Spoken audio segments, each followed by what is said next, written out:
नमस्कार, Byju's exam prep IAS Hindi platform पर आपका स्वागत है। दोस्तों, आज हम लोग 29 अगस्त 2022 के दैनिक क्विज की चर्चा करेंगे, जो कि आपके आगामी संघ लोक सेवा आयोग की प्रारंभिक परीक्षा के दृष्टिकोण से लाभदायक सिद्ध हो सकता है। तो आइए पहले प्रश्न की ओर चलते हैं। पहला प्रश्न है, निम्नलिखित में से कौन सा एक भारत द्वारा अमेरिका के साथ किए जाने वाला संयुक्त सैन्य अभ्यास नहीं है? तो दोस्तों, यहां पर दिया गया है वज्र प्रहरी, हाथ में हाथ, हैंड इन हैंड, युद्ध अभ्यास, कोप इंडिया। तो दोस्तों, इसमें उत्तर होगा बी, हाथ में हाथ। तो ये हैंड इन हैंड, यह जो है चीन के साथ है। तो दोस्तों, यह पहला, तीसरा और चौथा यह अमेरिका के साथ किया जाने वाला सैन्य अभ्यास है। भारत और अमेरिका संयुक्त सैन्य अभ्यास वज्र प्रहार हिमाचल प्रदेश के बकलोह में दोनों के बीच संपन्न हुआ है। तो दोस्तों, यह वज्र प्रहार 13वां संस्करण था। ये ध्यान रखेंगे, 13वां संस्करण था और यह हिमाचल प्रदेश के बकलोह में संपन्न हुआ है। और यह दोस्तों ध्यान रखेंगे कि दोनों देशों के विशेष बलों ने 21 दिवसीय, कितना, 21 दिवसीय संयुक्त प्रशिक्षण अभ्यास में भाग लिया। और यह वार्षिक अभ्यास भारत और संयुक्त राज्य अमेरिका के बीच वैकल्पिक रूप से आयोजित किया जाता है। और दोस्तों, यह 13वां संस्करण था। 12वां संस्करण जो है वह अमेरिका में हुआ था, वाशिंगटन डीसी में 2021 में अक्टूबर में आयोजित किया गया था। तो दोस्तों, यह अभ्यास 2 चरणों वाला है। तो यहां पर आप देख सकते हैं, पीआईबी में आई हुई खबर है, यह पॉइंट दिया गया है।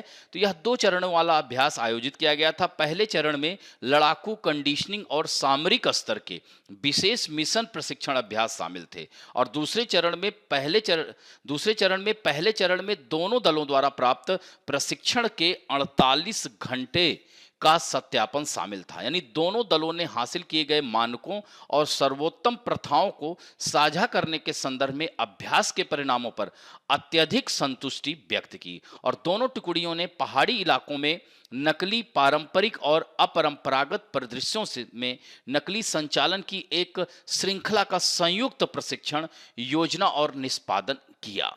तो दोस्तों, इस तरह से यह संयुक्त सैन्य अभ्यास ने दोनों देशों के विशेष बलों के बीच दोस्ती के पारंपरिक बंधन के साथ साथ भारत और अमेरिका के बीच बेहतर द्विपक्षीय रक्षा सहयोग को और मजबूत किया है। अब बढ़ते हैं दूसरे प्रश्न की ओर। निम्नलिखित में से कौन सा जानवर काजीरंगा राष्ट्रीय उद्यान में प्राकृतिक रूप से नहीं पाया जाता? दिया हुआ है इसमें पश्चिमी हुलाक गिब्बन, भारतीय काकड़, गोल्डन लंगूर और शेर की पूंछ वाला मकाक। तो इसमें उत्तर होगा शेर की पूंछ वाला मकाक, जिसे लाइन टेल्ड मकाक कहा जाता है। तो दोस्तों, यह काजीरंगा नेशनल पार्क कहाँ है? तो यह असम में अवस्थित है।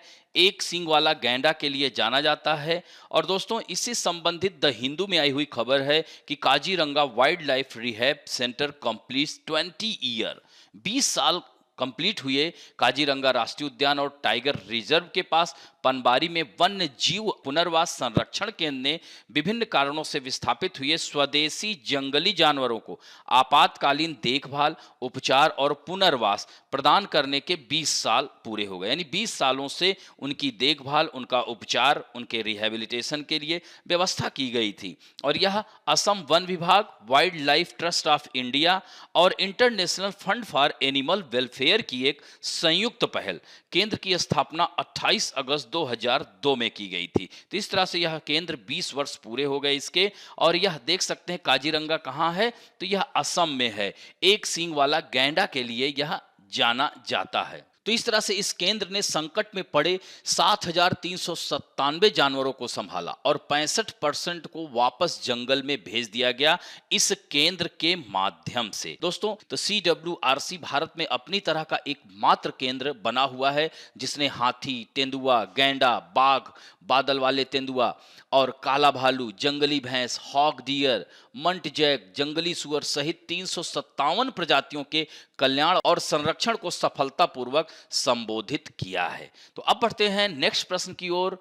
तीसरा प्रश्न है, केंद्रीय जांच ब्यूरो के कामकाज के संबंध में निम्नलिखित कथनों में से कौन सा कथन सही है? तो दोस्तों, यहां पर दिया गया है केंद्रीय जांच ब्यूरो यानी केंद्र शासित प्रदेश से परे सीबीआई की जांच का विस्तार करने के लिए राज्य सरकार की सहमति आवश्यक है। यह कथन एकदम सत्य है। दूसरा है, सहमति 2 प्रकार की होती है, सामान्य सहमति और विशिष्ट सहमति। यह भी एकदम सही है। जब एक सामान्य सहमति वापस ले ली जाती है तो सीबीआई को संबंधित राज्य सरकार से जांच के लिए केस के अनुसार सहमति लेने की आवश्यकता होती है।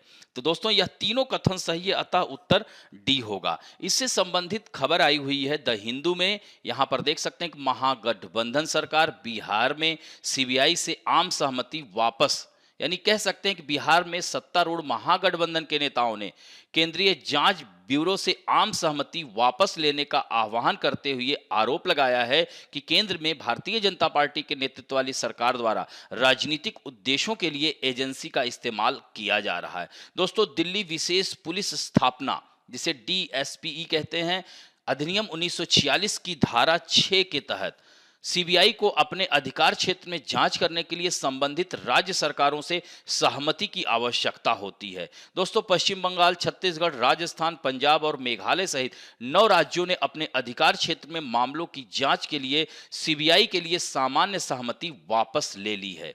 तो यह कह सकते हैं कि कहीं न कहीं सरकार के द्वारा सीबीआई का दुरुपयोग किया जा रहा है।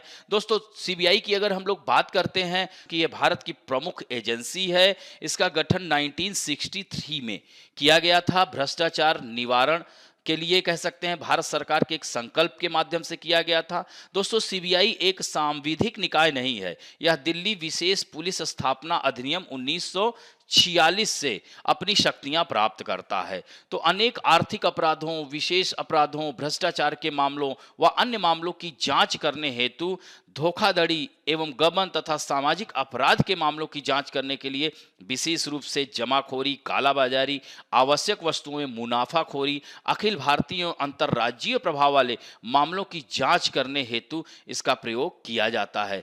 दोस्तों वर्तमान में यह कार्मिक मंत्रालय के एक संलग्न कार्यालय के रूप में कार्य करता है। सीबीआई भ्रष्टाचार निवारण अधिनियम 1988 से संबंधित मामलों में केंद्रीय सतर्कता आयोग की देखरेख में काम करता है। दोस्तों इस तरह से आप देख सकते हैं कि सीबीआई का जो क्षेत्राधिकार होता है, केंद्र सरकार संबंधित राज्य की सरकार की सहमति के अधीन किसी भी क्षेत्र यानी केंद्र शासित प्रदेशों को छोड़कर में जांच के लिए सीबीआई की शक्तियों एवं अधिकार क्षेत्र का विस्तार करती है। सर्वोच्च न्यायालय एवं उच्च न्यायालय यद्यपि राज्य की सहमति के बिना भी सीबीआई को देश में कहीं भी किसी अपराध की जांच करने का आदेश दे सकते हैं। अब बढ़ते हैं चौथे प्रश्न की ओर। स्टीफन क्विंटेट के संबंध में निम्नलिखित कथनों में से कौन सा कथन सही है? यह अब तक खोजा गया पहला कॉम्पैक्ट आकाश गंगा समूह है। यह पेगासस नक्षत्र में दिखाई देता है। तो दोस्तों यह पहला और दूसरा कथन तो एकदम सत्य है। इसे हाल ही में जेम्स वेब स्पेस टेलीस्कोप द्वारा खोजा गया था। दोस्तों यह जो है इमेज की फोटो ली गई थी, ना कि खोजा गया था, इसलिए यह कथन असत्य हो जाता है। तो यानी उत्तर होगा केवल 1 और 2, अतः उत्तर क्या है? ए है। इससे संबंधित द इंडियन एक्सप्रेस में आई हुई खबर है लाइट ऑन डार्क मैटर। दोस्तों यहां पर देख सकते हैं स्टीफन क्विंटेट यह 5 आकाश गंगाओं का एक दृश्य समूह है और स्टीफन क्विंटेट की इन 5 आकाश गंगाओं को एक साथ हिग्सन कॉम्पैक्ट ग्रुप 92 के रूप में भी जाना जाता है। यह नक्षत्र पेगासस में स्थित है और पृथ्वी से लगभग 290 मिलियन प्रकाश वर्ष दूर है और इसकी खोज 1877 में फ्रांसीसी खगोल शास्त्री एडवर्ड स्टीफन ने किया था, ना कि जेम्स वेब में। इनमें से 4 आकाश गंगाएं यहां पर देख सकते हैं 1 2 3 4 एक साथ हैं और एक ब्रह्मांडीय चक्राकार गति में फंसी हुई हैं। तो दोस्तों यहां पर जेम्स वेब की जो बात की जा रही है, यह जेम्स वेब स्पेस टेलीस्कोप, जिसे वेब भी कहते हैं, सबसे बड़ी अवरक्त दूरबीन है जिसे मुख्य रूप से अवरक्त खगोल विज्ञान के व्यवहार को जानने के लिए डिजाइन किया गया है। तो इस टेलीस्कोप को वर्ष 2021 में फ्रेंच गुयाना से एरियन 5 रॉकेट से लॉन्च किया गया था और इसके लिए नासा, यूरोपीय अंतरिक्ष एजेंसी और कनाडाई अंतरिक्ष एजेंसी के बीच एक अंतरराष्ट्रीय समझौता किया गया था। तो दोस्तों इस टेलीस्कोप से ब्रह्मांड के इतिहास के विभिन्न चरणों, चाहे वह बिग बैंग सिद्धांत हो, सौरमंडल के गठन और विकास जैसे पहलुओं के अध्ययन में मदद की उम्मीद है। तो इस तरह से ध्यान रखेंगे यह स्टीफन क्विंटेट की खोज नहीं किया था। अब बढ़ते हैं 2019 में आए हुए प्रश्न की ओर। वियरेबल प्रौद्योगिकी के संदर्भ में वियरेबल उपकरणों द्वारा निम्नलिखित में से कौन सा कार्य पूरा किया जाता है? तो दोस्तों वियरेबल मतलब पहनने योग्य। तो पहनने योग्य प्रौद्योगिकी में बात करें तो इसमें जो है जैसे स्मार्ट वॉच या इलेक्ट्रॉनिक उपकरण शामिल होते हैं। तो इस तकनीक में अपने फिटनेस स्तरों की निगरानी करने, जीपीएस के साथ अपने स्थान को ट्रैक करने और टेक्स्ट संदेशों को अधिक तेजी से देखने की क्षमता प्रदान करती है। दोस्तों, वियरेबल टेक्निक में हमारे फिटनेस स्तर की निगरानी के लिए फिटनेस ट्रैकर, स्मार्ट वॉच, हृदय गति मॉनिटर, किसी व्यक्ति की नींद की निगरानी और किसी व्यक्ति के स्थान की पहचान करने के लिए जीपीएस ट्रैकिंग डिवाइस जैसे उपकरण शामिल हैं। तो इस तरह से वियरेबल या पहनने योग्य तकनीक श्रवण बाधित व्यक्तियों को भी सहायता करती है। तो इस तरह से यहाँ पर आप देख सकते हैं कि यह कह रहा है कि कौन सा, तो ऊपर यहाँ पर देख रहा है ना, किसी व्यक्ति की स्थान पहचान, निश्चित रूप से यह सही है। किसी व्यक्ति की नींद की निगरानी, यह भी एकदम सही है। श्रवण बाधित व्यक्ति की सहायता करना, यह भी सही है। अतः यह तीनों सही होगा, अतः उत्तर डी होगा। अब बढ़ते हैं आज के फैक्ट ऑफ द डे में, पूर्ण न्यायालय की एक बैठक जिसे फुल कोर्ट मीटिंग कहा जाता है। दोस्तों, यह आप देख सकते हैं इंडियन एक्सप्रेस में आई हुई खबर है। भारत के नए मुख्य न्यायाधीश chief justice of India you Lalit ने कार्यभार संभालने के कुछ घंटे के भीतर ही पूर्ण न्यायालय की एक बैठक जिसे फुल कोर्ट मीटिंग कहते हैं बुलाई। तो इस बैठक में न्यायाधीशों ने मामलों की लिस्टिंग और बैकलॉग से संबंधित मुद्दों से कैसे निपटा जाए इसके मसले पर चर्चा की। तो यहां पर आपके समक्ष यह प्रश्न आता है कि यह फुल कोर्ट मीटिंग है क्या। तो इसका मतलब ही होता है पूर्ण न्यायालय की बैठक, एक बैठक। तो इसमें न्यायालय के सभी न्यायाधीश भाग लेते हैं। हालांकि इसके आयोजन को लेकर कोई लिखित नियम नहीं है कि यह हर दूसरे महीने होगी या हर महीने होगी या हर वीक होगी। यह बस न्यायिक परंपरा के अनुसार न्यायपालिका के महत्व के मुद्दों पर इस पर चर्चा की जाती है और भारत के मुख्य न्यायाधीश द्वारा पूर्ण न्यायालय की बैठकें बुलाई जाती है। तो दोस्तों, उच्चतम न्यायालय और उच्च न्यायालयों में वकालत करने वाले अधिवक्ताओं के वरिष्ठ पदनाम भी पूर्ण न्यायालय की बैठकों के दौरान तय किए जाते हैं। अब बात आती है दोस्तों कि यह पूर्ण न्यायालय बैठक का महत्व क्या है।